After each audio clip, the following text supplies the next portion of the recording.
نحمدہ و نصلی علی رسولہ الکریم اما بعد۔ امید کرتا ہوں کہ آپ تمام ساتھی خیر و عافیت سے ہوں گے۔ دوستوں، ہم سب جانتے ہیں کہ اس وقت بہت زیادہ بارش پڑ رہی ہے اور بے تحاشا بارش ہوئی ہے۔ راستے، سڑکیں تقریباً سوئمنگ پول کے اندر تبدیل ہو چکے ہیں۔ بہت سارے لوگ پریشان ہیں، کام کاج بھی ٹھپ پڑ گیا ہے، اسکولوں کی بھی چھٹی دے دی گئی ہے۔ یہ بارشیں ہر علاقے میں پڑی ہیں۔ ہماچل پردیش کے اندر بھی بہت زیادہ بارش پڑی، وہاں تو اتنی بارش پڑی ہے کہ فلڈ کی نوبت آ گئی۔ اب اتفاق یہ ہے کہ کچھ ٹائم پہلے اسی علاقے میں مسلمانوں کو الٹیمیٹم دیا جا رہا تھا، ان کو دھمکایا جا رہا تھا، مسلمانوں کے خلاف ماحول بنایا جا رہا تھا، مسلمانوں کے خلاف جلوس کی شکل میں لوگ نکل رہے تھے، نعرے لگا رہے تھے، ان کی دکانوں کے اوپر پرچے لگائے جا رہے تھے کہ اتنے ٹائم کے اندر اگر تم نے اس جگہ کو خالی نہ کیا، 30 دنوں کے اندر اگر تم نے اس جگہ کو نہ چھوڑا تو اس کے بعد اپنے برے انجام کے تم خود ذمہ دار ہوگے۔ مسلمانوں نے، بہت سارے لوگوں نے اس جگہ کو چھوڑ دیا۔ جو لوگ بچ گئے ان کے اوپر فلڈ آیا۔ اب کیا کرو گے؟ جن لوگوں کے اوپر فلڈ آیا ہے، جتنے بھی لوگ وہاں رہ رہے تھے، ظاہر سی بات ہے اکثر و بیشتر غیر مسلم ہی تھے۔ مسلمان جو بھی تھے وہ بھی اکثر تمہارے ڈرانے اور دھمکانے کی وجہ سے اس جگہ کو چھوڑ کر کے چلے گئے تھے۔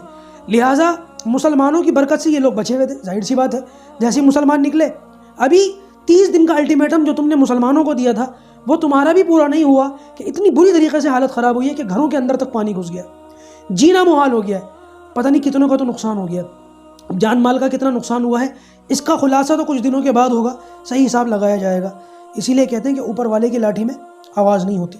بہرحال ابھی بھی میں یہ بات کہوں گا کہ کبھی بھی کسی آدمی کو اس کی پریشانی کو بنیاد بنا کر کے ہنسنا نہیں چاہیے۔ آج وہ پریشان ہوا ہے، ہو سکتا ہے کل کو میں پریشان ہو جاؤں، تو لہٰذا یہ کوئی خوش ہونے کی چیز نہیں ہے۔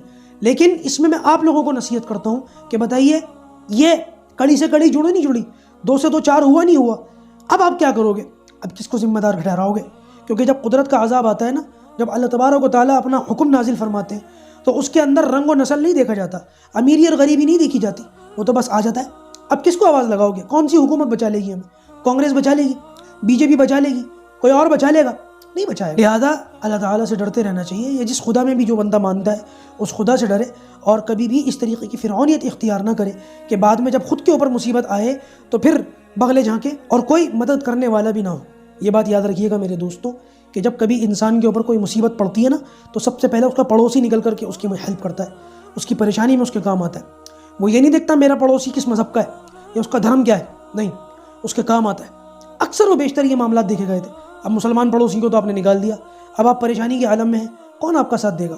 ہو سکتا ہے آپ لوگ ایک دوسرے کا ساتھ دیں، دینا بھی چاہیے، اور ہمیں بھی یہ خیال ہونا چاہیے کہ ہم کسی کی مشکل وقت میں اس کی ہنسی نہ اڑائیں، اس کا مذاق نہ بنائیں، لیکن کم سے کم اتنا تو خیال رکھنا چاہیے کہ جمعہ 8 دن کی سیاست کے چکر میں اپنے ہی پڑوسیوں سے بگاڑ دیں، اپنے ہی بھائیوں سے لڑنا شروع کر دیں۔ ہندوستانی ہونے کی بنیاد پر آپس میں اتحاد قائم کریں اور ضرورت پڑنے پر ایک دوسرے کے کام آئیں، بغیر کسی کا مذہب دیکھے ہوئے۔ ان لوگوں کی باتوں میں آئیں گے نا، یہ تو اپنی سیاست کی روٹیاں سیک کر کے چلے جائیں گے۔ کون آئے گا؟ میں اور آپ ہی ایک دوسرے کے کام آئیں گے۔